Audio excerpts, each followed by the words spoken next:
қиямет күні ең бірінші сұралатын нәрсе не? Намаз.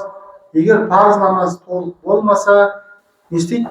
Сұрайды да мынаны қалай толтырамыз деп. Осындай қазалар болса, қазасымен толтырады да иншалла. Егер қазаларын оқымаған болса, сұрайды, нәпілдер бар ма ең құрғанда дейді. Сосын нәпілдермен толтырады. Нәпілдері болмаса немен толтырады сосын? Сол үшін де не? Барынша, мейлінше осы намаз құлшылығына не қою керек? Ден қою керек. Біз айтамыз, әрдайым қайталап. Адам намаз оқымаса, діннен шықпайды деп айтамыз.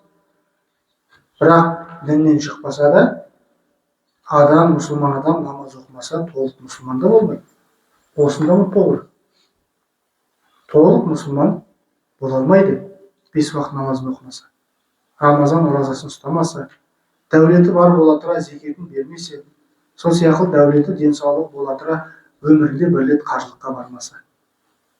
Сол себепті жаңа Шри-Ланкаға, Турцияға, тағы басқа жақтарға барып жүрген кісілер, олардың құлақтарына алтын сырға бір рет болса да өміріңізде де қажылыққа бірінші барып келіңіз, одан кейін мейлі бүкіл жер шарлап шықсаңыз да.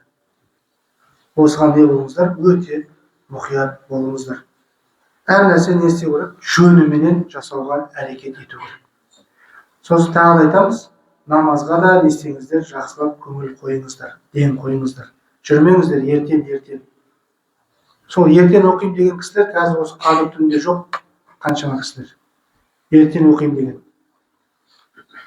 Жоқ, қазір қадір түніне келе алмайды. Дүниеден озып кетті. Мысалы, міне қазір алысқа бармай қойып, біздің қазір мешітімізде не бар? Морг бар. Сол жерде қазір бір кісі жатыр. Ертең жаназасы шығарылады. Мен наглядный пример. Ол кісі не істеді? Бұл түнді көрмеді. Түсінесіз бе? Сол себепті сол кісінің орнында болып қалуымыз әбден мүмкін. Сол үшін жүре бермеу керек. Созбалақтап, мен жаспын, анамын, мынаумын деген. Оның бәрі бетер жай сөз. Жастықта кетеді. Мысалы, мынау статистика қарасаңыз, қарт кісіден қарағанда, жер бетінде дүниеге жаңадан келген нәрестелер бар ғой, солар көбірек қайтыс болады. Қарт адамдардан қарағанда, жер бетінде жаңа ғана дүниеге келген нәресте ғой, анасының құрсағынан шыққан. Тіпті құрсағынан шықпай да қайтыс болатын сондай өлімнің түрлері көбірек.